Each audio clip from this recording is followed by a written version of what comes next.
मैंने इतिहास की सबसे बेकार एफ रैंक वाली शक्ति जगाई रिफ्रेश। ये मुझे 1 मीटर के दायरे में मौजूद बेजान चीजों को टारगेट करके उन्हें उनकी असली हालत में वापस लाने की ताकत देती है। लेकिन असल में जब मैं किसी किताब को रिफ्रेश करता तो वो किताब ही रहती, तौलिए को रिफ्रेश करता तो वो तौलिया ही रहता। तो ज़ॉम्बी के कहर के 3 महीने बाद मेरी गर्लफ्रेंड ने क्रैकर्स का बचा हुआ आधा पैकेट उठाया, बिना पीछे मुड़े किसी दूसरे लड़के की कार में बैठ गई और जाने से पहले मेरे पैरों के पास एक खाली नूडल का फेंक दिया, जैसे मैं कोई आवारा कुत्ता हूँ। मुझे दोष मत दो जान, तुम्हारी शक्ति बहुत ही बेकार है। अगर मैं तुम्हारे साथ रही तो भूख से मर जाऊंगी। निराशा में डूबा मैं उस खाली कप को घूरता रहा और अचानक मेरे दिमाग में एक जबरदस्त आइडिया आया। रिफ्रेश। हवा में अचानक भुने हुए बीफ की खुशबू फैल गई और फटी हुई पैकेजिंग के नीचे करीने से जमे हुए नूडल्स और 3 मसाला पैकेट रखे। मैं वहीं जम गया। तो मेरी शक्ति आखिर बेकार नहीं, हम सब ने बस इसे गलत समझा था। ये तथाकथित शुरुआती हालत में वापस लाना का मतलब ये नहीं था कि चीज 1 सेकंड पहले जैसी थी वैसी हो जाए, बल्कि इसका मतलब था कि वो बिल्कुल नई फैक्ट्री फ्रेश हालत में आ जाए। एक खाली नूडल कप, उसकी शुरुआती हालत ही बिल्कुल नया बिना खुला हुआ नूडल कप मेरे सीने में दिल ढोल की तरह जोर जोर से धड़कने लगा। डर से नहीं बल्कि शुद्ध खुशी और जोश से। मैंने उस लूटी पिटी दुकान के चारों ओर नजर दौड़ाई। अलमारियों पर फटे हुए स्नैक पैकेट और खाली ड्रिंक की बोतलें बिखरी पड़ी थीं। दूसरों के लिए ये सब कूड़ा था, लेकिन मेरे लिए अब ये कभी न खत्म होने वाला खजाना था। मैंने नूडल्स के लिए पानी उबालने की जल्दी नहीं की। इस तबाही के दौर में खाने की खुशबू से बेवजह लोगों का ध्यान खिंच सका था। मैं सावधानी से दूसरी मंजिल पर बने स्टोर रूम में गया और भारी अलमारियों से दरवाजा बंद कर दिया। सब कुछ सुरक्षित होने का पक्का करने के बाद ही मैंने अपना प्रयोग शुरू किया। मैंने खाली कप जमीन पर रखा और मन ही मन सोचा, रिफ्रेश। मेरे सामने रखा कप बहुत ही हल्के से हिला और पलक झपकते ही एक बिल्कुल नया नूडल कप सामने आ गया। फिर से मैं बार बार यही करता रहा, अपनी खुशी को मुश्किल से ही रोक पा रहा था। 10 मिनट बाद मैंने 60 इंस्टेंट नूडल कपों का एक छोटा सा पहाड़ खड़ा कर दिया था। मेरी शक्ति का कूल डाउन टाइम 10 सेकंड का था, यानी मेरे पास अब नूडल्स की कोई कमी नहीं थी। फिर मैंने पास रखी एक खाली पानी की बोतल की तरफ देखा। रिफ्रेश। तुरंत ही 500 मिलीलीटर शुद्ध पानी की एक बोतल सामने आ गई। मैंने जमीन पर पड़ी फर्स्ट एड किट की तरफ देखा, जो अब बस एक खाली खोल थी। रिफ्रेश। मेरे हाथों में एक एकदम नई फर्स्ट एड किट आ गई। मेरी सांसें तेज हो गई। खाना, पानी, दवा, प्रलय के इस दौर में सबसे कीमती चीजें अब मेरे लिए कभी न खत्म होने वाली थी। लियू रुयान, क्या तुमने नहीं कहा था कि मेरी ये काबिलियत बेकार है? बस इंतजार करो, एक दिन तुम घुटनों के बल मेरे पास भीख मांगने आओगी, मुझसे जूठन के लिए भीख मांगोगी। अगले 3 दिनों तक मैंने खुद को गोदाम में बंद रखा। गोदाम में खाली पैकेटों का जो ढेर लगा था वही मेरा कच्चा माल बन गया। चिप्स, क्रैकर्स, चॉकलेट, खाने की हर चीज मैंने उन्हें रिफ्रेश करके कई बड़े बड़े क्रेट्स में भर दिया। ड्रिंक्स और बोतल बंद पानी से गोदाम का एक कोना आधा भर गया। सबसे जरूरी बात, मुझे गैस का एक खाली कैनिस्टर मिल गया, स्टोर से मिले एक पोर्टेबल कैंपिंग स्टोव के साथ। आखिरकार मैं एक गर्म खाना खा सका था। गोदाम की सारी खिड़कियां बंद करने के बाद मैंने एक बर्तन में पानी उबाला, मसाले के 3 पैकेट फाड़कर खोले और सावधानी से नूडल केक को पानी में डाल दिया। जब उस लंबे समय से तरसी हुई खुशबू ने मेरी नाक में प्रवेश किया तो मैं अपने आंसू रोक नहीं पाया। मैं रोता रहा और तेजी से उसे खाता रहा। जब से प्रलय शुरू हुई थी, ये सबसे पेट भरने वाला और सबसे सुरक्षित खाना था जो मैंने खाया था। पेट भर खाने के बाद मेरा दिमाग साफ होने लगा। यहाँ छिपे रहना कोई हल नहीं था। ये कन्वीनियंस स्टोर आखिरकार ज़ॉम्बीज से भर ही जाएगा या फिर दूसरे बचे हुए लोगों को मिल जाएगा। मुझे एक ज्यादा सुरक्षित ठिकाना ढूंढना था। इसके अलावा मुझे हथियारों की भी जरूरत थी। इस बंजर जमीन में सिर्फ खाने और पानी के सहारे रहना मुझे बस ज़ॉम्बीज का आसान शिकार बना देता। मैंने सारा सामान 2 बड़े बड़े हाइकिंग बैकपैक में भर लिया। फिर मैंने दरवाजा थोड़ा सा खोला और बाहर की दुनिया पर नजर डाली। कुछ ज़ॉम्बीज सड़क पर बेमकसद इधर उधर घूम रहे थे। मैंने एक गहरी सांस ली। मैंने उस फल काटने वाले चाकू को कसकर पकड़ लिया जिसे मैंने रिफ्रेश किया था। अब वो एकदम नए जैसा तेज था। अब निकलने का समय हो गया था। बाहर निकलना थोड़ा तनाव भरा था, लेकिन बिना किसी बड़ी घटना के पूरा हो गया। ज्यादातर ज़ॉम्बीज से बचने के लिए मैंने पीछे की तंग गलियों के जाल का इस्तेमाल किया। जब भी कोई ज़ॉम्बी अकेला भटकता हुआ मिलता तो मैं कोका कोला का एक रिफ्रेश किया हुआ भरा हुआ कैन पूरी ताकत से उसकी तरफ फेंका। जब वह लड़खड़ा था तो मैं चाकू से उसका काम तमाम कर देता। मेरा लक्ष्य पश्चिम में से ब्लू बे रेजिडेंसेस था। यह एक मशहूर और आलीशान इलाका था जहाँ सुरक्षा व्यवस्था बेहद कड़ी थी। वहाँ की दीवारें ऊंची और मोटी थी। वे कुछ समय तक टिकी रहती, कम से कम शुरुआत में तो जरूर। और इससे भी ज्यादा अहम बात यह थी कि मेरे माता पिता का घर वहीं था। जब वो प्रलय आई तब मैं स्कूल में था और मेरे माता पिता से मेरा संपर्क टूट गया था। अब उन्हें ढूंढ निकालना ही मेरा एकमात्र लक्ष्य था। लेकिन ब्लू बे तक का सफर मेरी उम्मीद से कहीं ज्यादा मुश्किल साबित हुआ। शहर पूरी तरह से अपंग हो चुका था। छोड़े हुए वाहनों ने हर मुख्य सड़क को जाम कर दिया था। रास्ते में मैंने अनगिनत रास्तियां देखी। सप्लाई के लिए हिंसक झड़पें हो रही थी। तभी मुझे असलियत में एहसास हुआ कि इस क्रूर दुनिया में लियू यानियान का विश्वासघात शायद सबसे तो छिपा थी। यहाँ मानवता पहले ही दम तोड़ चुकी थी। तीसरे दिन की शाम तक मैं आखिरकार ब्लू बे के बाहरी इलाके में पहुंच गया। लोहे के ऊंचे गेट कसकर बंद थे। मैं दीवारों पर गार्डों को देख सकता था। जैसा कि उम्मीद थी, ये जीवित बचे लोगों का एक गढ़ बन चुका था। मैं पास में ही छिप गया और काफी देर तक देखता रहा। परिसर में घुसने के लिए मुझे उनकी जांच से गुजरना होता, इसलिए मैंने अपना बैग पैक किया। अपनी अधिकांश रसद एक छिपे हुए सीवर में छिपा दी और अपने पास सिर्फ 2 बोतल पानी और बिस्कुट का एक पैकेट रखा। एक साधारण शरणार्थी होने का नाटक करते हुए मैं गेट की ओर बढ़ा। रुको, कौन है वहाँ? दीवार से तीखी आवाज गूंजी। मैंने अपने हाथ ऊपर उठाए और ऊपर देखा। मेरा चेहरा धूल और गंदगी से सना हुआ था। मैं यहीं का निवासी हूँ। मेरा नाम लिन फैन है। मैं बिल्डिंग नंबर 17 में रहता हूँ। बिल्डिंग 17? लिन फैन, वेरीफाई करो। ऊपर खड़े आदमी ने रेडियो पर कुछ चेक करते हुए कुछ पल के लिए चुप्पी साध ली। थोड़ी देर बाद गेट थोड़ा सा खुला। एक आदमी जिसके हाथ में लोहे का पाइप था और आंखों में शक बाहर आया। आईडी दिखाओ, उसने रूखे रूखेपन से कहा। मैंने अपनी जेब से तैयार की हुई आईडी निकाली और उसे थमा दी। उसने उसे चेक किया, फिर मुझे ऊपर से नीचे तक देखा। सिर्फ तुम्हारा सामान कहाँ है? उसकी बात सुनकर मैंने अपना सिर झुका लिया। मेरी आवाज में डर की सही मात्रा थी। रास्ते में मुझे लूट लिया गया, अब मेरे पास बस यही बचा है। उस आदमी ने माथे पर बल डाला। वह संदेहास्पद लग रहा था, लेकिन मेरे कमजोर शरीर और दयनीय हालत को देखकर आखिरकार उसने अपनी सतर्कता ढीली कर दी। अंदर आओ, नियम याद रखना, सभी नए लोगों को पुनर्वितरण के लिए अपनी आधी रसद जमा करनी होगी। उसकी बात सुनकर मेरा दिल बैठ गया। किस्मत से मैं तैयारी के साथ आया था, इसलिए मैंने आज्ञाकारी रूप से सिर हिलाया और एक बोतल पानी और बिस्कुट का आधा पैकेट उसे सौंप दिया। उस आदमी ने उन्हें ले लिया। उसकी आंखों में हिकारत की एक चमक दिखाई दी, लेकिन फिर भी उसने हाथ हिला के मुझे जाने का इशारा किया। परिसर के अंदर का नजारा देखकर मुझे थोड़ी राहत मिली। माहौल अभी भी तनावपूर्ण था, लेकिन कम से कम वहाँ व्यवस्था थी। लोग गश्त कर रहे थे, कुछ अन्य सुरक्षा घेरे को मजबूत कर रहे थे। कम्युनिटी सेंटर में महिलाएं और बच्चे भी जमा थे। ये कयामत के बीच एक द्वीप की तरह था, जो बाहर के नरसंहार से अस्थायी रूप से कटा हुआ था। रजिस्ट्रेशन पर एक बुजुर्ग महिला ने मुझे बताया कि अब ब्रदर बाओ नाम का एक आदमी सब कुछ संभालता है। वह यहाँ का प्रॉपर्टी मैनेजर हुआ करता था। कयामत आने के बाद उसने अर्थ एलिमेंट की शक्तियाँ जागृत कर ली और सबकी सुरक्षा के लिए एक गार्ड दल का गठन किया। सभी निवासियों को उनके कंट्रीब्यूशन पॉइंट्स के आधार पर दैनिक राशन मिलता था। अधिक अंक कमाने के लिए आपको गश्त या रसद टीम में शामिल होना पड़ता था। मैंने खराब स्वास्थ्य का बहाना बनाया और फिलहाल किसी टीम में शामिल नहीं हुआ। मेरी प्राथमिकता अपने माता पिता को ढूंढना था। बेचैन दिल के साथ मैं अपने घर की ओर भागा, लेकिन वहाँ देखा कि सुरक्षा द्वार जबरन खुला हुआ था और अंदर सब कुछ अस्त व्यस्त था। ये देखकर मेरा दिल डूब गया। मैं पागलों की तरह मम्मी पापा को पुकारते हुए अंदर भागा, लेकिन जवाब में सिर्फ सन्नाटा मिला। लिविंग रूम की मेज पर धूल की एक पतली परत जमी थी, जिससे पता चलता था कि वे कई दिनों से वहाँ नहीं थे। फर्श पर संघर्ष के निशान थे, लेकिन खून नहीं था। शायद ये एक छोटी सी राह थी। मैं फर्श पर गिर पड़ा। एक अभूतपूर्व भ्रम और डर ने मुझे जकड़ लिया। मुझे समझ नहीं आ रहा था कि उन्हें कहाँ ढूंढूं। जब मैं वहाँ सुध-बुध खोया बैठा था, तभी बाहर कदमों की आहट सुनाई दी। एक व्यंग भरी आवाज गूंजी, वाह वाह, लगता है एक छूट गया था। मैंने झटके से सिर ऊपर किया तो देखा कि दो आदमी दरवाजे का रास्ता रोके खड़े हैं। आगे वाले आदमी का सिर मुंडा हुआ था और वो मुझे साफ दुर्भावना से देख रहा था। मैंने उसे पहचान लिया। वह स्कॉर्पियन था, जो ब्रदर बाओ का एक छोटा गुंडा था। स्कॉर्पियन ने अपने होठ चाटे। उसकी नजर मुझ पर ऐसे थी जैसे मैं कसाई के तख्ते पर रखा कोई ताजा मांस हूं। तुम्हारे घर के मुखिया पर ब्रदर बाओ के काफी योगदान अंक उधार थे, उन्हें बाहर निकाल दिया गया। अब ये जगह हमारी है। मेरी आंखें सिकुड़ गईं। तुमने मेरे माता पिता के साथ क्या किया?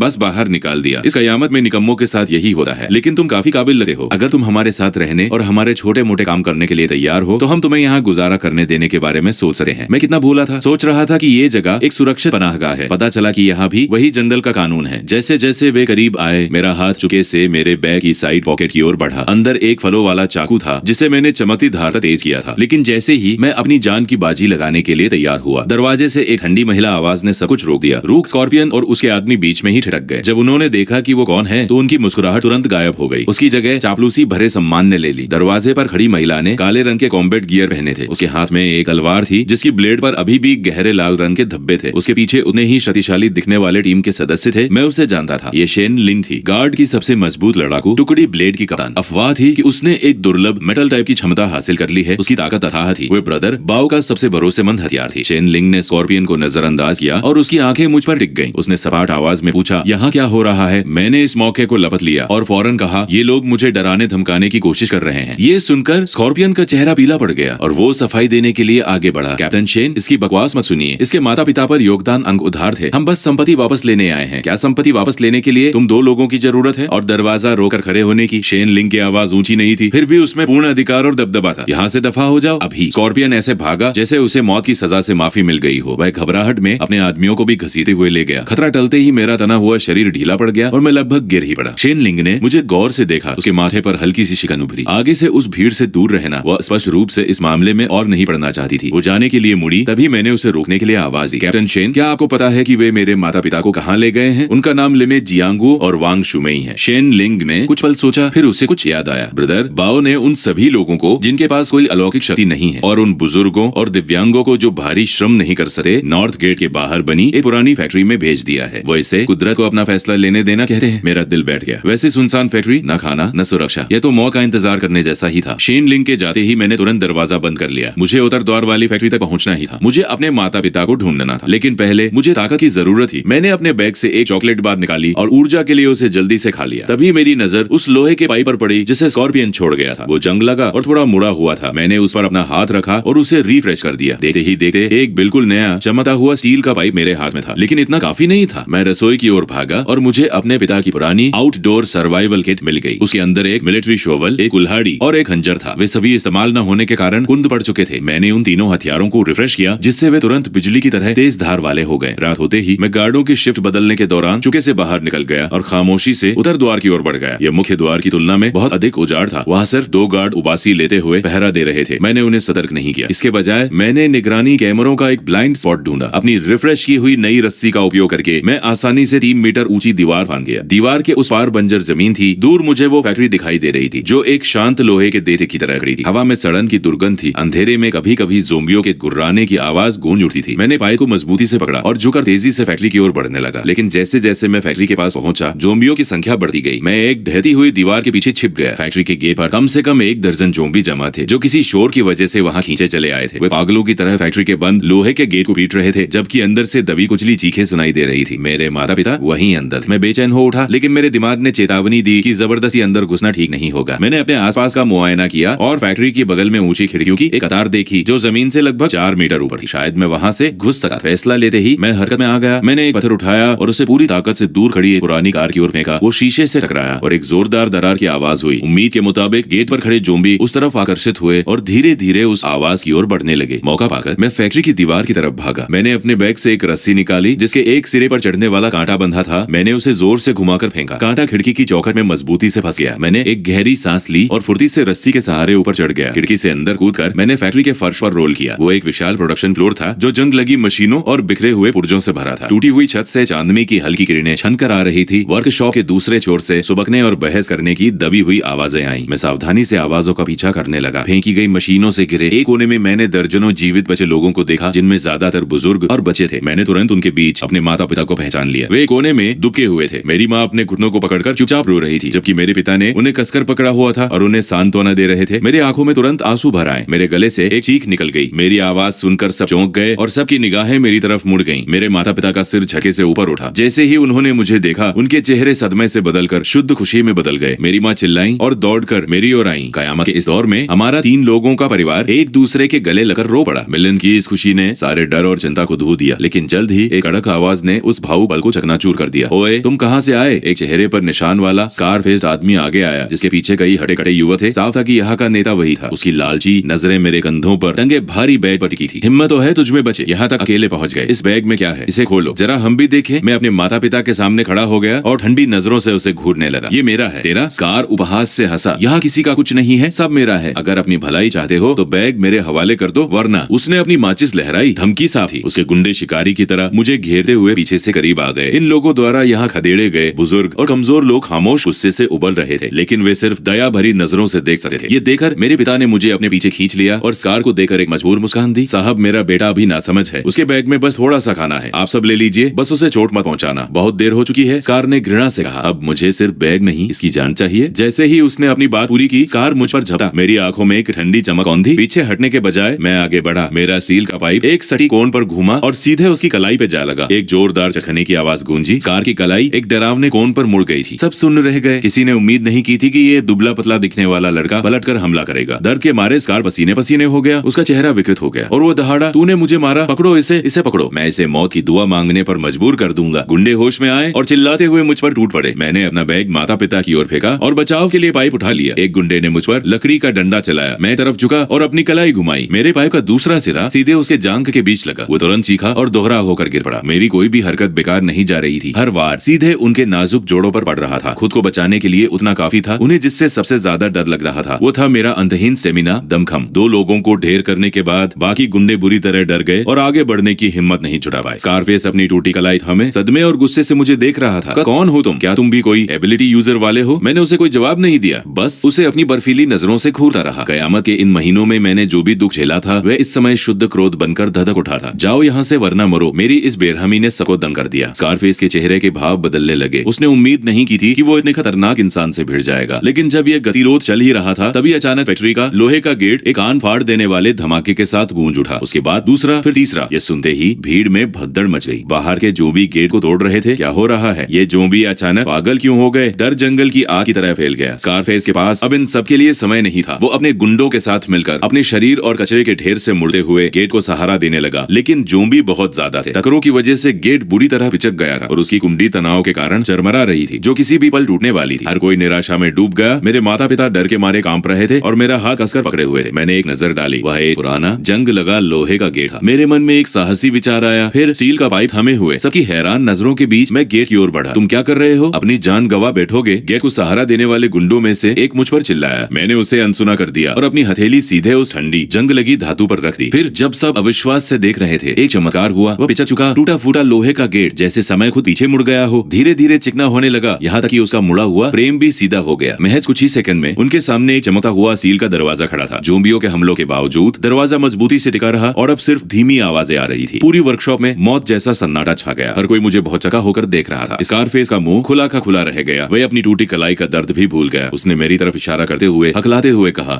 तुम्हारी क्षति रिपेयर करना है। मैंने उसे सफाई देना जरूरी नहीं समझा। मैंने अपना हाथ हटाया और उसे ठंडी नजरों से देखा। कयामत की इस दुनिया में ताकत ही एकमात्र सिक्का है जो मायने रखता है। अभी अभी दिखाई गई मेरी बेरहमी और इस चमत्कारी प्रदर्शन ने स्कारफेस के हौसले पूरी तरह तोड़ दिए थे। उसने मुझे देखा और उसकी आंखों में अब कोई लालच नहीं था, सिर्फ गहरी रूह कंपा देने वाली दहशत। बड़े भाई, मुझे अंदाजा नहीं था कि मैं किससे पंगा ले रहा हूँ। आप जैसे बड़े कद के इंसान, कृपया इसे दिल पर मत लीजिएगा। मैंने एक शब्द भी नहीं कहा। मैं बस अपने माता पिता के पास चलकर गया। मेरी माँ ने मुझे देखा। उनकी आंखों में मिली जुली भावनाएं थी, गर्व, चिंता और कुछ ऐसा जैसे वो मुझे पहचान नहीं पा रही हो। मैंने उनका हाथ थामा और उन्हें ढांढस बंधाया। माँ, चिंता मत करो, मैं हूं ना। फिर उस बड़े से बैग से मैंने सेल्फ हीटिंग चावल, एक सॉसेस और पानी की एक बोतल निकाली। मैंने उन्हें थमा दिया। मम्मी, पापा पहले कुछ खा लो। खाने की खुशबू ने तुरंत सबका ध्यान खींच लिया। वे जीवित बचे लोग जो न जाने कब से भूखे थे, मेरे माता पिता के हाथों में खाने को देकर जोर जोर से थूक गटकने लगे। उनकी आंखें हताश भूख से भरी हुई थी। स्कारफेस और उसके साथी अपनी आंखें नहीं हटा पा रहे थे। एक ऐसी कयामत में जहाँ भोजन सोने से भी ज्यादा कीमती था, मेरी इस सहज प्रचुरता ने उन्हें गेट ही करने से भी ज्यादा हैरान कर दिया। जब मेरा काम हो गया तो मैं वापस स्कारफेस की ओर मुड़ा। आज से, मैंने कहा, ये जगह मैं चलाऊंगा। मेरी आवाज ऊंची नहीं थी, लेकिन हर किसी ने इसे साफ सुना। स्कारफेस का चेहरा थोड़ा सा कांपा और अंत में उसने हार मानकर अपना सिर झुका लिया। फैक्ट्री के इस गढ़ पर कब्जा करना मेरी उम्मीद से कहीं ज्यादा आसान रहा। मेरी अपार शक्ति और अंतहीन रसद के सामने स्कारफेस का छोटा मोटा अधिकार तुरंत ढह गया। मैंने उन्हें बाहर नहीं निकाला। कयामत के इस दौर में लोग भी एक रिसोर्स होते हैं। मैंने उन्हें गार्ड ड्यूटी और जॉम्बी की सफाई पर लगा दिया, जबकि भोजन और रसद का प्रबंधन मैंने खुद संभाला। हर दिन मैं खुद को एक निजी कमरे में बंद कर लेता, ये दिखावा करते हुए कि मैं इन्वेंट्री चेक कर रहा हूँ, जबकि असल में मैं जितनी तेजी से हो सके भोजन तैयार कर रहा था। एक बार जब रोजमर्रा की जरूरतें पूरी हो गई तो सबके सामने ताजा रसद के एक के बाद एक रेट दिखाई देने लगे। तब तक हर कोई मुझे शुद्ध श्रद्धा और विस्मय की नजरों से देखने लगा था। उन सबको लगा कि मेरे पास कोई स्पेशल एबिलिटी है जिससे मैं भारी मात्रा में सामान कहीं छिपा कर रख सकता हूँ। भरपूर भोजन और सुरक्षित छत मिलने से जीवित बचे लोगों में धीरे धीरे जान लौटने लगी। मेरे प्रबंधन में वह पूरी सुनसान फैक्ट्री सुव्यवस्थित हो गई। मम्मी और पापा मेरे दाहिने हाथ बन गए, जो लोगों को संभालने और रसद बांटने में मेरी मदद करते थे। दूसरों के बीच उन्हें अपना सम्मान और गर्व वापस मिल गया था। सब कुछ ठीक हो रहा था। फिर भी एक बात मुझे खटक रही थी और वे था ब्लू बे कम्युनिटी। उस प्रॉपर्टी मैनेजर बाओ ने मेरे माता पिता जैसे असहाय बुजुर्गों को मरने के लिए बाहर निकाल दिया था। मुझे देर सबेर उससे वो हिसाब चुकता करना ही था। इसके अलावा ब्लू बे की सुरक्षा और रहने की स्थिति इस टूटी फूटी फैक्ट्री से कहीं बेहतर थी। मैं अपने माता पिता और उन सभी को जो मेरे साथ खड़े थे एक असली घर देना चाहता था। अब वापस जाकर बाओ से निपटने का समय आ गया था। एक हफ्ते बाद मैंने सारी तैयारियां पूरी कर ली। मैंने फैक्ट्री में मिले कई पुराने स्कूटरों पर अपनी रेस्टोरेशन एबिलिटी का इस्तेमाल किया, जिससे वे पूरी तरह चार्ज और नए जैसे हो गए। मैंने दर्जनों नए सुरक्षात्मक सूट, हेलमेट और स्टील के जूते भी तैयार किए। हथियारों के लिए स्टील पाइप और कुल्हाड़ियों के अलावा मैंने लोगों से फैक्ट्री का लोहा लेकर नुकीले भाले बनवाए। जहाँ तक स्कारफेस और उसके खास आदमियों की बात थी, वे अब मेरे प्रति पूरी तरह वफादार थे। मैंने उन्हें भोजन और सुरक्षा दी थी, जो इस कयामत में जीवन दान देने जैसा था। मैंने स्कारफेस सहित 20 सबसे मजबूत सदस्यों को चुना। निकलने से पहले मैंने अपनी टीम को देखा और उनका हौसला बढ़ाया। इस बार हम भीख मांगने नहीं जा रहे हैं, हम वो वापस लेने जा रहे हैं जो हमारा है। ब्लू बे की दीवारें मजबूत हैं और वहाँ घर आरामदायक है। हम वहाँ एक वास्तव में सुरक्षित घर बनाएंगे। जो मेरे साथ है, गाड़ी में बैठो। किसी ने संकोच नहीं किया। मेरी काबिलियत देखने के बाद वे मुझ पर आंख मूंद कर भरोसा करते थे। 20 वाहनों का एक काफिला पूरी ताकत के साथ ब्लू बे की ओर चल पड़ा। जब हम उत्तर द्वार पर पहुंचे तो दीवार पर मौजूद गार्डों ने हमें देख लिया। हमारे हथियारों से लैस समूह को देखकर वे सन्न रह गए। स्कारफेस, क्या उन्होंने तुम्हें बाहर नहीं निकाला था? तुम यहाँ वापस क्या कर रहे हो? स्कारफेस अब मेरा वफादार आदमी था। वो सीना तान कर खड़ा हुआ और जोर से जवाब दिया, हम यहाँ ब्रदर बाओ से बिजनेस की बात करने आए हैं। बिजनेस? तुम लोग? गार्ड हंस पड़ा। मैं कार से बाहर निकला, आगे बढ़ा और शांति से कहा, जाओ और ब्रदर बाओ से कहो लिन फैन वापस आ गया है। गार्ड मुझे नहीं जानता था, लेकिन मुझे समूह के केंद्र में देकर वो समझ गया कि मेरा कोई वजूद है। थोड़ी देर बाद उसने अपने रेडियो पर सूचना दी, जल्द ही उत्तर द्वार खुला। ब्रदर बाओ अपने बड़े दल के साथ बाहर आया, जिसमें गार्ड दस्ते की पूर्व कप्तान शेन लिंग भी शामिल थी। ब्रदर बाओ 40 की उम्र का एक भारी शरीर वाला आदमी था, जिसकी आंखों में चालाकी और अहंकार था। जब उसने हमारे समूह को देखा, खासकर हमारे नए उपकरण और शानदार हुलिया, तो उसकी आंखों में हैरानी और लालच चमक उठा। वाह वाह, छोटे भाई लिन फैन, बड़े दिनों बाद दिखे। कहाँ जैकपॉट लग गया तुम्हारा? ब्रदर बाओ, मैं सीधे मुद्दे की बात करूंगा। मैं अपने लोगों को ब्लू बे में ले जाना चाहता हूँ। ब्रदर बाओ ने ऐसे व्यवहार किया जैसे उसने दुनिया की सबसे मजेदार बात सुनी हो, और वो जोर जोर से हंसने लगा। छोटे भाई, होश में तो हो? ब्लू बे के लिए मैंने लड़ाई लड़ी है, मैं तुम्हें अंदर क्यों आने दूं? इसके दम पर मैंने चुटकी बजाई, मेरे पीछे से स्कारफेस एक क्रेट लेकर आया। जब उसे खोला गया तो अंदर कंप्रेस्ड बिस्किट का पूरा डिब्बा था। ब्रदर बाओ की हंसी तुरंत गायब हो गई। उसके पीछे खड़े गार्डों की सांसें थम गईं। हालांकि ब्लू बे की सुरक्षा मजबूत थी, लेकिन ज्यादा लोगों का मतलब था ज्यादा खपत। वहाँ हमेशा भोजन की कमी रहती थी। उनका दैनिक राशन बमुश्किल काले ब्रेड का एक टुकड़ा था। तुम्हें ये सब खाना कहाँ से मिला? ये जानने की जरूरत नहीं है कि ये कहाँ से आया। मुझे बस एक जवाब चाहिए, क्या हम साथ मिलकर काम कर रहे हैं या नहीं? ब्रदर बाओ की आंखें नाचने लगी। तुम किस तरह के सहयोग का प्रस्ताव दे रहे हो? सीधी सी बात है, मेरे लोग यहाँ रहेंगे, हम भोजन का हिस्सा देंगे, तुम सुरक्षा संभालोगे, हम इस जगह को मिलकर चलाएंगे। ये सुनते ही ब्रदर बाओ का चेहरा काला पड़ गया। छोटे भाई, तुम कुछ ज्यादा ही मांग रहे हो, ब्रदर बाओ ने कहा। मैं इस बेस का लीडर हूँ, मैं अपनी सत्ता किसी अनजान लड़के के साथ बराबरी पर कैसे बांट सकता हूँ? मेरी यही शर्तें हैं। अगर तुम सहमत नहीं हो तो हम लड़कर अंदर घुसेंगे। लड़कर अंदर घुसोगे? हाँ, सिर्फ तुम 20 लोग। ब्रदर बाओ दहाड़ा शेनलिंग। उसके आदेश पर शेनलिंग और उसके पीछे मौजूद ब्लेड स्क्वाड एक साथ आगे बढ़े। माहौल में तुरंत एक जानलेवा तनाव फैल गया। ब्लेड स्क्वाड ब्लू बे का तुरुप का पता था। उसका हर सदस्य युद्ध में तपा हुआ एक एबिलिटी यूजर था। मेरे आदमी तुरंत सतर्क हो गए, पर मैं विचलित नहीं हुआ। मैंने शेनलिंग की ओर देखा, उस महिला की ओर जिसने कभी मेरी मदद की थी। वो भी मुझे देख रही थी। उसकी आंखों में जिज्ञासा और हैरानी थी। कैप्टन शेन, क्या आपको भी लगता है कि हम अंदर नहीं जा पाएंगे? शेनलिंग कुछ पल चुप रही, फिर बोली, मिस्टर लिन, आप बहुत शक्तिशाली है, लेकिन ब्लू बे में 200 गार्ड है। जबरदस्ती अंदर घुसना आपके लिए अच्छा नहीं होगा। उसकी बात एक दोस्ताना चेतावनी थी। ब्रदर बाओ विजयी मुस्कान के साथ बोला, सुना तुमने? अपनी किस्मत को ज्यादा मत आजमाओ, अपना सारा खाना मेरे हवाले कर दो। तुम्हें शायद तुम्हें और तुम्हारे माता पिता को यहाँ साधारण निवासियों की तरह रहने देने पर विचार करूं। रही बात तुम्हारे इन आदमियों की, तो इन्हें वहीं वापस भेज दो जहाँ से ये आए हैं। ये था उसका जवाब। मेरी सारी रसद छीन लेना और मेरे आदमियों को ठिकाने लगा देना। कितनी चालाक चाल थी। मैं मुस्कुराया, लगा जैसे अब बात करने के लिए कुछ बचा ही नहीं है। मैंने धीरे से अपना दाहिना हाथ उठाया और उनके पीछे परिसर की सबसे ऊंची अपार्टमेंट बिल्डिंग की ओर इशारा किया। मैंने उनकी आंखों में देखते हुए धीरे और स्पष्ट स्वर में कहा, मैं तुम्हें एक आखिरी मौका दे रहा हूँ, मुझे अंदर जाने दो, वरना मैं उस इमारत को गायब कर दूंगा। मेरी बात सुनते ही वहाँ एक अजीब सा सन्नाटा छा गया और फिर जोरदार ठहाकों की आवाज गूंजी। ब्रदर बाओ इतना हंसा कि उसकी आंखों में आंसू आ गए। शेनलिंग, सुना तुमने? ये पूरे साल की सबसे मजेदार बात है। लेकिन शेनलिंग नहीं हंसी, वो बस मुझे टकटकी लगाकर देख रही थी। उसकी आंखें बेहद गंभीर थी। उसे एहसास हो गया था कि मैं मजाक नहीं कर रहा था, और मैं वाकई मजाक नहीं कर रहा था। अपने चेहरे से मुस्कुराहट हटाकर मैंने एक गिनती शुरू की। ब्रदर बाओ के चेहरे की मुस्कान जम गई, सबकी हंसी थम गई। वे एक दूसरे को देखने लगे। उन्हें महसूस होने लगा कि कुछ गड़बड़ है। वह 30 मंजिला इमारत ब्लू बे कॉम्प्लेक्स की पहचान थी और ज्यादातर गार्डों के परिवारों का घर थी। जैसे ही मैं एक पर पहुंचा, ब्रदर बाओ आखिरकार दहाड़ा, अपनी ये नौटंकी बंद करो, इसे पकड़ो। लेकिन अब बहुत देर हो चुकी थी। गिनती पूरी होते ही मैंने अपनी शक्ति को खुला छोड़ दिया। इस बार मेरा लक्ष्य पहुंच के भीतर की कोई चीज नहीं थी, बल्कि मैंने अपनी शक्ति की सीमा को उसकी मैक्सिमम रेंज तक धकेल दिया। मैंने 100 गज दूर उस विशाल इमारत पर निशाना साधा और मन में सोचा, रिफ्रेश। पूरी दुनिया जैसे शांत हो गई। सैकड़ों खौफनाक आंखों के सामने वो 30 मंजिला गगनचुंबी इमारत किसी खराब टीवी सिग्नल की तरह टिमटिमाने लगी। उसकी रूपरेखा धुंधली होने लगी और फीकी पड़ गई। महज एक सेकंड में वो इमारत और उसके अंदर मौजूद हर चीज हवा में गायब हो गई। वहाँ सिर्फ एक खाली नींव बची थी, जैसे वहाँ कभी कुछ था ही नहीं। सबके चेहरे पथरा गए। वे सदमे और अथनीय आतंक से सुन्न रह गए। ब्रदर बाओ के आदमी पूरी तरह टूट गए। वे अपने हथियार फेंकर चीखते हुए हर दिशा में भागने लगे, जैसे कयामत से बचकर भाग रहे हो। ब्रदर बाओ खुद जमीन पर ढेर हो गया। उसका चेहरा राह जैसा सफेद पड़ गया था और होठ कांप रहे थे। वो एक शब्द भी नहीं बोल पा रहा था। उसकी 200 आदमियों की प्रिय गार्ड यूनिट पल भर में तितर बितर हो गई। शेनलिंग और उसके पीछे मौजूद ब्लेड स्क्वाड के हौसले नहीं टूटे थे, लेकिन हर चेहरे पर सिर्फ सदमा और खौफ था। अपनी तलवार थामे हुए शेनलिंग का हाथ हल्का सा कांप रहा था। उसने मुझे देखा। उसकी नजर अब पूरी तरह बदल चुकी थी। वह अब किसी काबिल सर्वाइवर को नहीं, बल्कि धरती पर चलते फिरते एक भगवान को देख रही थी। मैंने धीरे से अपना हाथ नीचे किया और जमीन पर लाचार पड़े ब्रदर बाओ के पास चलकर गया। उसने मेरी तरफ ऐसे देखा जैसे मैं कोई राक्षस हूँ। उसका शरीर पति की तरह कांप रहा था। अब क्या मैं अपने लोगों को अंदर ला सकता हूँ? ब्रदर बाओ ने पागलों की तरह सिर हिलाया और रास्ता छोड़ने के लिए घिसते हुए एक तरफ हो गया। मैंने उसे नजरअंदाज किया। अपने पीछे खड़े स्कारफेस और अन्य लोगों की ओर मुड़ा, जो उतने ही हैरान थे, और कहा, शहर के अंदर चलो। तभी मेरी टीम अपनी सुध बुद्ध से बाहर आई। उन्होंने मुझे देखा। उनकी आंखों में गहरी श्रद्धा थी। वे जानते थे कि उनका लीडर ताकतवर है, लेकिन उन्होंने कभी इस सदर की शक्ति की कल्पना नहीं की थी। एक पूरी इमारत को मिटा देना, ये किस तरह की शक्ति थी? ऐसे लीडर के साथ रहते हुए कयामत में जीवित रहना कोई बड़ी बात नहीं थी। हमारा काफिला सबकी विस्मय भरी नजरों के बीच ब्लू बे रेजिडेंस के अंदर दाखिल हुआ। किसी की हिम्मत नहीं हुई कि हमारा रास्ता रोके। शेनलिंग और उसका ब्लेड स्क्वाड खामोशी से हमारे पीछे चल रहे थे, जैसे वे हमें सुरक्षा दे रहे हो। मैं जानता था कि उस दिन के बाद से ब्लू बे रेजिडेंस का एक नया मालिक था। ब्लू बे में बसने के बाद मैंने सबसे पहले हिसाब चुका किया। ब्रदर बाओ और उसके उन मुख्य गुंडों को जिन्होंने डर के दम पर राज किया था, कैद कर लिया गया। मैंने उन्हें मारा नहीं, मैंने बस उनकी शक्तियां छीन ली। विकसित होने के बाद मेरी रिफ्रेश करने की शक्ति अब जीवित चीजों पर भी काम कर सकती थी। मैं किसी व्यक्ति के शरीर को रिफ्रेश कर सकता था, जिससे वे पूर्ण स्वास्थ्य प्राप्त कर लेते थे, और स्वाभाविक रूप से मैं उनके अंदर के पावर कोर को भी रिफ्रेश कर सकता था, जिससे वो शक्ति जागृत होने से पहले वाली स्थिति में पहुंच जाती थी। जब ब्रदर बाओ एक पृथ्वी तत्व उपयोगकर्ता से एक असहाय अधिक वजन वाले साधारण आदमी में बदल गया, तो वह पूरी तरह टूट गया। जहां तक शेनलिंग और उसके ब्लेड स्क्वाड की बात थी, मैंने उन्हें अपने पक्ष में करने का फैसला किया। वे असली लड़ाके थे। उनमें अभी भी जमीर बाकी था, जो कयामत के इस दौर में मिलना दुर्लभ था। शेनलिंग के ठीक सामने मैंने युद्ध के कारण कुंद पड़ चुकी एक तांग तलवार को रिफ्रेश किया, फिर एंटीबायोटिक्स के एक डिब्बे को रिफ्रेश रिफ्रेश किया जो एक्सपायर होने वाले थे और उन्हें बिल्कुल नई दवाओं में बदल दिया। शेनलिंग ये सब देखती रही और आखिरकार समझ गई मेरी क्षति स्पेशल स्टोरेज नहीं थी और न ही ये सिर्फ मरम्मत थी या कुछ ऐसा था जिसे वो समझ नहीं पा रही थी, लगभग प्रकृति के किसी नियम जैसा। एक ऐसी क्षति जो इतनी गहरी थी कि उसने मौलिक नियमों को ही छू लिया था। वो काफी देर तक चुप रही, फिर अंत में मेरे सामने झुक गई। ब्लेड स्क्वाड, आज से हम आपके आदेशों का पालन करेंगे। ब्लेड स्क्वाड के साथ होने से अब ब्लू बे रेजिडेंस पर मेरा वास्तविक नियंत्रण था। मैंने नए नियम बनाए, हर किसी को चाहे उसके पास क्षति हो या ना हो काम करने पर भोजन मिलता था। अपनी अंतहीन रसद के साथ मैंने जल्दी ही उनका दिल जीत लिया। साथ ही मैंने कम्युनिटी के सभी उपद्रवियों को बाहर निकाल दिया था। मेरे प्रबंधन में ब्लू बे पूरी तरह से बदल चुका था, समृद्ध और जीवंत। मेरे माता पिता की आंखों में मेरे लिए गर्व और संतोष था। उन्होंने कभी नहीं पूछा कि मेरी क्षति असल में क्या थी। वे बस इतना जानते थे कि उनका बेटा बड़ा हो गया है और वो ऐसा इंसान बन गया है जिस पर हर कोई भरोसा कर सकता है। जब बेस सुचारू रूप से चलने लगा तो मैं कुछ गहरा सोचने लगा। मेरी क्षति की सीमाएं आखिर क्या थी? मैंने इंस्टेंट नूडल्स को रिफ्रेश किया था, मैंने पूरी इमारतों को रिफ्रेश किया था, तो क्या मैं एक जीवित व्यक्ति को रिफ्रेश कर सकता था? मुझे एक गार्ड मिला जिसे युद्ध में जोम्बी ने खरोच दिया था और वो जोम्बी में बदलना शुरू हो चुका था। हर कोई सोच रहा था कि उसे बचाना नामुमकिन है। मैंने सबको बाहर भेज दिया, दरवाजा बंद किया और अपना हाथ उसके माथे पर रखा। एक नरम सफेद रोशनी ने गार्ड को घेर लिया। उसकी दर्दनाक चीखें धीरे धीरे शांत हो गईं। उसके शरीर में हो रहे म्यूटेशन साफ तौर पर पीछे हटने लगे। मैंने उसके घाव को गायब होते देखा और अपने सीने में एक लहर सी उठती महसूस की। मैंने कर दिखाया था। मैंने उसके शरीर को संक्रमण से पहले वाली मूल स्थिति में बहाल कर दिया था। इसका मतलब था कि जोम्बी वायरस अब मौत की सजा नहीं था। इस खोज ने मुझे एक पूरी इमारत को रिफ्रेश करने से भी ज्यादा रोमांचित कर दिया। अगर मैं जोम्बी वायरस का इलाज कर सकता था तो क्या इसका मतलब यह नहीं था कि मैं और अधिक लोगों को बचा सकता था? शायद इस कयामत को खत्म भी कर सकता था। मेरे मन में चुके से एक भव्य योजना आकार लेने लगी, लेकिन उससे पहले मुझे कुछ व्यक्तिगत हिसाब चुका करने थे। मैंने शेनलिंग को बुलाया और पूछा कि क्या लाइहू नामक जीवित बचे लोगों के समूह की कोई खबर? वही समूह जिसमें चेन यान, वो डी रैंक का आग को नियंत्रित करने वाला और मेरी पूर्व प्रेमिका लियू रुयान थे। शेनलिंग ने नक्शा निकाला और पूर्वी जिले के एक बड़े सुपरमार्केट की ओर इशारा किया। हमारी खुफिया जानकारी के अनुसार उन्होंने उस जगह पर कब्जा कर लिया है। वे पूर्व में सबसे बड़ा गुट है। उनके नेता का नाम चेन यान है, एक चोटी का डी रैंक क्लेम मैनिपुलेटर। मेरी आंखों में एक ठंडी चमक थी। चलो कल अपने पड़ोसी से मिलने चलते हैं। अगले दिन मैं केवल शेनलिंग और ब्लेड स्क्वाड को साथ ले गया। हम एक बकरबंद ऑफ-रोडर गाड़ी में गए जिसे मैंने अपग्रेड किया था और सीधे उस बड़े सुपरमार्केट तक पहुंच गए। उस जगह को एक मजबूत किले में बदल दिया गया था। दीवारों पर सशस्त्र गार्ड तैनात थे। हमारे आगमन ने उन्हें तुरंत चौकन्ना कर दिया। अपना नाम बताओ। शेनलिंग बाहर झुकी और चिल्लाई, लान बे बेस से लिनफेन, यहाँ ब्लेज बेस के नेता चेन यान से मिलने आए हैं। दीवार पर मौजूद लोगों ने निश्चित रूप से मेरे बारे में नहीं सुना था, लेकिन वे लान बे बेस को जानते थे। कुछ ही देर में सुपरमार्केट का मुख्य द्वार खुल गया। लाल चमड़े की जैकेट पहने एक आदमी बाहर आया। उसके पीछे लियू रुयान थी जो मुस्कुरा रही थी और उसकी चापलूसी कर रही थी। कई महीने बीत चुके थे। लियू रुयान काफी ठाठ से रह रही थी। जब उसने मुझे देखा तो वह ठिठक गई। फिर उसका चेहरा तिरस्कार और अहंकार से भर गया। वाह वाह, तो ये लिनफेन है? बाहर गुजारा नहीं हो पाया क्या? यहाँ ब्लेज बेस से मदद की भीख मांगने आए हो? वह शायद अब भी यही सोच रही थी कि मैं वही दयनीय हारा हुआ इंसान हूँ जिसे उसकी सुरक्षा की जरूरत है। चेन यान ने भी मुझे ऊपर से नीचे तक देखा, खासकर जब उसकी नजर मेरे पीछे शेनलिंग और ब्लेड स्क्वाड पर पड़ी। उसकी आंखों में थोड़ी सी सतर्कता आई, लेकिन ज्यादातर वो बेअसर दिखा। लान बे बेस कभी नाम नहीं सुना। हम मुफ्तखोरों को पनाह नहीं देते, क्योंकि हम सब यहाँ जीवित बचे लोग हैं। अपनी गाड़ी और रसद यहीं छोड़ दो और चलते बनो। वो बहुत बड़ी बड़ी बातें कर रहा था। उसके मन में उसकी निम्न स्तर की आग की क्षतियों ने उसे अजय बना दिया था। लियू रुयान भी उसकी हाँ में हाँ मिलाते हुए बोली, सुना तुमने लिनफेन? पुराने समय के खातिर मैं तुम्हें बता रही हूँ, ज्यादा हवा में मत उड़ो। तुम्हारी जो अभी हालत है, तुम चेन यान के जूतों की चमक के लायक भी नहीं हो। मैंने उसका घमंडी चेहरा देखा और अचानक हंस पड़ा। लियू रुयान, याद है वो इंस्टेंट नूडल का खाली कप जो तुमने मुझ पर फेंका था? लियू रुयान ठिठक गई, ये सोचकर कि मैंने ये बात क्यों उठाई। कौन सा नूडल कप? मुझे याद नहीं। दफा हो जाओ, तुम रास्ते में आ रहे हो। मैंने आंखें बर्फीली हो गईं। शायद तुम्हें याद न हो, पर मुझे याद है। आज मैं यहाँ तुम्हें इसे खिलाने आया हूँ। लियू रुयान ने ऐसे देखा जैसे उसने दुनिया का सबसे मजेदार जोक सुना हो। मेरी ओर इशारा करते हुए वह ठहाके मारकर हंस पड़ी। लिनफेन, क्या तुम्हारा दिमाग खराब हो गया है? तुम मुझे नूडल कप खिलाओगे? तुम्हें ये हक किसने दिया? चेन यान ने उपहास के साथ अपनी बाहें सिकोड़ ली। बड़े साहसी शब्द है बचे। लगता है अगर हम तुम्हें सबक नहीं सिखाएंगे तो तुम्हें मौत शब्द लिखना भी नहीं आएगा। जैसे ही उसने अपनी बात पूरी की, उसकी हथेली में एक धधती हुई फायरबॉल बन गई जिससे भीषण गर्मी निकल रही थी। ब्लेड स्क्वाड के सदस्यों ने तुरंत रक्षात्मक मुद्राएं बना ली। केवल शेनलिंग और मैं स्थिर खड़े रहे। मैंने उसके हाथ में आग की गेंद को देखा और अपना सिर हिलाया। क्या तुम्हारे पास बस इतना ही है? दयनीय। मेरे बोलते ही मैंने अपना हाथ उठाया। चेन यान की हथेली में जलती हुई आग की गेंद हवा के झोंके में मोमबत्ती की तरह बुझ गई। एक हल्की पफ की आवाज के साथ वह हवा में गायब हो गई। चेन यान के चेहरे की घमंडी मुस्कान तुरंत जम गई। वह अविश्वास से अपनी खाली हथेली को घूरने लगा। क्या हुआ? मेरी आग कहाँ गई? उसने फिर से अपनी शक्ति को बुलाने की कोशिश की, लेकिन वो कितनी भी कोशिश करता एक चिंगारी तक नहीं सुलगी। उसकी प्रिय डी रैंक की आग को नियंत्रित करने वाली शक्ति जा चुकी थी। तुमने मेरे साथ क्या किया? चेन यान ने डर के मारे चिल्लाते हुए मेरी ओर इशारा किया। उसकी आवाज फटी जा रही थी। मैंने उसे कोई जवाब नहीं दिया। मैं बस लियू रुयान की ओर मुड़ा जो डर के मारे सुन्न पड़ गई थी। अब तुम्हें दिखा कि मुझे ये हक किसने दिया। लियू रुयान के होठ कांप रहे थे। उसका चेहरा मौत की तरह सफेद पड़ गया था। उसे समझ नहीं आ रहा था कि अभी क्या हुआ, लेकिन उसने अपनी आंखों से उस खौफनाक आग की शक्ति को मेरे सामने खामोशी से दम तोड़ते देखा था। डर के कारण वह एक वाक्य तक नहीं बोल पा रही थी। शेनलिंग ने उसे आलू की बोरी की तरह मेरे सामने पटक दिया और उसे घुटनों के बल बैठने पर मजबूर कर दिया। उसके चेहरे पे आंसू और आंख बह रही थी और वो रहम की भीख मांग रही थी। मैंने इस दयनीय नजारे को बिना किसी भावना के देखा। मैंने अपनी जेब से कुछ निकाला। ये वही कुचला हुआ ब्रेज बीफ इंस्टेंट नूडल का था जिसे उसने पहले मुझ पर फेंका था। मैंने इसे इतने समय तक अपने पास रखा था। मेरे हाथ में मौजूद वो खाली कंटेनर तुरंत रिफ्रेश होकर नूडल्स के एक बिल्कुल नए कप में बदल गया। मैंने उसकी पैकिंग फाड़ी, नूडल्स और मसाले के पैकेट बाहर फेंक दिए और केवल खाली कागज का कटोरा बचा रहने दिया। मैंने उसे लियू रुयान के सामने रख दिया। लियू रुयान जमीन पर पड़े उस खाली कटोरे को घूरने लगी। उसका चेहरा लाश से भी ज्यादा पीला था। उसे पता था कि मैं मजाक नहीं कर रहा हूँ। कांपते हाथों से उसने कागज का कटोरा उठाया। सबकी नजरों के सामने उसे वो खाने पर मजबूर होना पड़ा। चेन यान ने ये सब देखा और आखिरकार उसे एहसास हुआ कि उसने किस भयानक इंसान से पंगा लिया है। उसके पैर जवाब दे गए और वो भी घुटनों के बल बैठ गया। मैंने उसकी तरफ देखा भी नहीं। मैं बस खामोशी से लियू रुआन को देखा रहा जब तक कि वह उस कागज के कटोरे और रैपर को पूरा निगल नहीं गई। ली हो बेस का पतन मेरी उम्मीद से भी आसान था। अपने नेता की शक्तियों के छिन जाने और मेरे तरीकों से डरे हुए उन लोगों ने बिना किसी लड़ाई के आत्मसमर्पण कर दिया। मैंने दोनों बेस का विलय कर दिया और ब्लू बे बेस शहर के पूर्वी हिस्से का सबसे शक्तिशाली उत्तरजीवी समूह बन गया। लियू रुयान से निपटने के बाद मैंने अपनी पूरी ऊर्जा बेस के विकास और अलौकिक शक्तियों के शोध में लगा दी। एक बार जब ये बात फैल जाएगी कि मैं ज़ोंबी वायरस का इलाज कर सकता हूँ तो ये पूरी दुनिया को हिलाकर रख देगा। जब तक मेरे पास खुद की रक्षा करने के लिए पर्याप्त शक्ति नहीं हो जाती, मुझे ये रहस्य गुप्त रखना होगा। मैंने अपने माता पिता द्वारा संचालित एक गुप्त मेडिकल लैब की स्थापना की, विशेष रूप से उन संक्रमित लोगों के इलाज के लिए जिन्हें अभी भी बचाया जा सकता था। जिस किसी को भी मैंने ठीक किया वो मेरा अत्यंत आभारी हो गया और मेरा सबसे वफादार अनुयायी बन गया। मेरा प्रभाव बढ़ता गया। इस दौरान मेरा सामना अन्य जीवित बचे गुटों से भी हुआ। दोस्तों को मैंने रसद और सहायता की पेशकश की और दुश्मनों के प्रति मैंने कोई दया नहीं दिखाई। लीन फैन का नाम धीरे धीरे एक किंवदंती लेजेंड बन गया। कुछ लोग मुझे मुक्ति का मसीहा कहते थे जबकि अन्य मुझे विनाश का दानव। लेकिन वे चाहे जो भी कहें, वे एक तथ्य से इनकार नहीं कर सकते थे। मैं इस कयामत की दुनिया के शिखर पर खड़ा था। कयामत का 5वां वर्ष। ब्लू बे बेस अब 1 लाख की आबादी वाले महानगर मेगा सिटी में बदल चुका था। हमारे पास एक व्यापक रक्षा प्रणाली, आत्मनिर्भर कृषि और बहाल सामाजिक व्यवस्था थी। यहाँ लोग फिर से मुस्कुरा रहे थे और मैं इस शहर के निर्माता और रक्षक के रूप में शायद ही कभी सार्वजनिक रूप से दिखाई देता था। मेरा अधिकांश समय शहर के केंद्र में सबसे ऊंचे टावर के शीर्ष पर बीता था, जहाँ से मैं उस शहर को देखता था जिसे मैंने अपने हाथों से बनाया था। मेरी क्षतियां भी पहचान से परे बढ़ गई थी। अब मुझे अपनी दृष्टि के भीतर की हर चीज को रिफ्रेश करने के लिए शारीरिक स्पर्श की आवश्यकता नहीं थी। मैं बंजर भूमि को रिफ्रेश करके उसे उपजाऊ बना सकता था। मैं दूषित पानी को रिफ्रेश करके शुद्ध बना सकता था। मेरी शक्ति एक सच्चे ईश्वर के करीब पहुंच रही थी। शेन लिंग अब होप सिटी की सर्वोच्च कमांडर थी। वो मेरे पीछे खड़ी थी और ताजा गतिविधियों की रिपोर्ट दे रही थी। मेरे प्रभु, पश्चिम से जोम्बियों का विशाल झुंड बढ़ रहा है। उनके साथ एक बुद्धिमान एस्लास म्यूटेटेड जोम्बी भी है। एस्लास जोम्बी कयामत के दौर की अंतिम तबाही माने जाते थे। उनमें से हर एक में पूरे शहर को तबाह करने की शक्ति थी। उन शब्दों को सुनते ही मेरी नजरों ने दूर तक का फासला चीर दिया। मैंने करोड़ों जोम्बियों का वह काला सैलाब देखा जिसने आकाश और सूरज को ढक लिया था और उस सैलाब के केंद्र में हड्डियों के सिंहासन पर बैठा एक एस्लास जोम्बी किसी सम्राट की तरह विराजमान था। उसे भी मेरे देखने का एहसास हुआ। उसकी खून जैसी लाल आंखें बीच हवा में मेरी आंखों से टकराई। एक भयानक साइकिक प्रेशर 100 मील का सफर तय कर सीधे मुझसे टकराया। शेन लिंग के गले से करार निकली और उसका चेहरा मौत की तरह सफेद पड़ गया। लेकिन मैंने बस अपना हाथ हवा में लहराया और वो दबाव धुएं की तरह गायब हो गया। तैयार हो? शेन लिंग ने एक गहरी सांस ली। उसकी आंखें स्थिर थी। होप सिटी अंततः आपके साथ खड़ी है। मैं मुस्कुराया और अपना सिर हिलाया। नहीं, हम मरेंगे नहीं। मैं उसकी ओर मुड़ा और फिर इस शहर के हर निवासी की ओर। ये कयामत अब यही खत्म होती है। मैं अकेला होप सिटी से बाहर निकला। शहर की दीवार के ऊपर खड़ा होकर मैंने जोम्बियों के उस सैलाब का सामना किया जो स्वर्ग और पृथ्वी को निगलने के लिए तैयार लग रहा था। शहर के अंदर 1 लाख नागरिक विशाल स्क्रीन पर मुझे देख रहे थे। वे घबराए हुए थे, डरे हुए थे, लेकिन सबसे बढ़कर उन्हें मुझ पर भरोसा था। एस्लास जोम्बी की दहाड़ उनकी रूह को चीरती हुई महसूस हुई। उसने झुंड को अंतिम हमले का आदेश दिया। धीरे धीरे मैंने अपने हाथ उठाए जैसे पूरी दुनिया को गले लगाने जा रहा हूँ। हर किसी ने सोचा कि मैं कोई दुनिया हिला देने वाला हमला करने वाला हूँ, लेकिन वे गलत थे। मेरे चेहरे पर मारने का कोई भाव नहीं था, केवल दया का एक अंश था। मेरी शक्ति कभी विनाश के लिए नहीं थी, ये पुनर्जन्म रीबर्थ के लिए थी। मैंने अपनी आंखें बंद की और अपनी सारी शक्ति को मुक्त कर दिया। कुछ भी शेष नहीं रखा। मेरा लक्ष्य कोई एक जोम्बी या कोई एक इलाका नहीं था। मेरा लक्ष्य ये जख्मी, टूटा हुआ और मरता हुआ संसार था। समय जैसे थम गया। शब्दों से परे एक प्रकाश, कोमल फिर भी अनंत सफेद रोशनी मुझसे फूट पड़ी जो पूरी दुनिया में फैल गई। जहाँ जहाँ वे रोशनी पहुंची, पागल हो चुके जो भी अपनी जगह पर रुक गए। उनका सड़ता हुआ मांस ठीक होने लगा। उनकी धुंधली आंखें साफ हो गई। उनकी आंखों की हिंसा और खून की प्यास की जगह भ्रम और मानवता ने ले ली। वह रोशनी पूरी धरती पर दौड़ गई। फटी हुई प्यासी जमीन से हरी घास उड़ पड़ी। आसमान की स्लेटी धुंध छंट गई और वो नीला आसमान दिखाई देने लगा जिसे उन्होंने युगों से नहीं देखा था। हड्डियों के सिंहासन पर बैठा वो एस्लास जोम्बी दहशत से देखता रहा कि उसका शरीर कैसे बदल रहा है। उसने विरोध करने की कोशिश की लेकिन उसे रोक नहीं सका। ये संसार की उत्पत्ति से जुड़ी एक मौलिक शक्ति थी। आखिरकार उसने भी मानव रूप प्राप्त कर लिया और सुन्न होकर अपने ही हाथों को देखने लगा। पूरी दुनिया रिफ्रेश हो चुकी थी। वायरस से संक्रमित हर व्यक्ति सामान्य हो गया। कयामत से नष्ट हुआ हर वातावरण फिर से जीवित हो गया। ऐसा लग रहा था जैसे वो 5 साल का दुस्वप्न कुछ और नहीं बल्कि एक भ्रम था। होप सिटी के अंदर मौत जैसा सन्नाटा छा गया। हर कोई स्क्रीन के जरिए इस चमत्कारी नजारे को देख रहा था। किसी को नहीं पता था कि कितना समय बीत गया। पहले एक व्यक्ति खुशी से रो पड़ा, फिर दूसरा, फिर तीसरा, जब तक कि गरजती हुई तालियों और जयकारों ने पूरे शहर को हिला नहीं दिया, जिसकी गूंज उस नई दुनिया में चारों ओर सुनाई दे रही थी। वे मेरा नाम पुकार रहे थे। मैं शहर की दीवार पर खड़ा ताजी हवा के झोंके को महसूस कर रहा था। मैं मुड़ा और शेन लिंग को देखा। मैंने अपने माता पिता को देखा, मैंने आशा से भरे अनगिनत मुस्कुराते चेहरों को देखा। मैं मुस्कुराया। मेरे सामने रखे हुए इंस्टेंट नूडल्स अनंत बार रिफ्रेश हो सकते थे और मेरे पैरों के नीचे की ये दुनिया भी।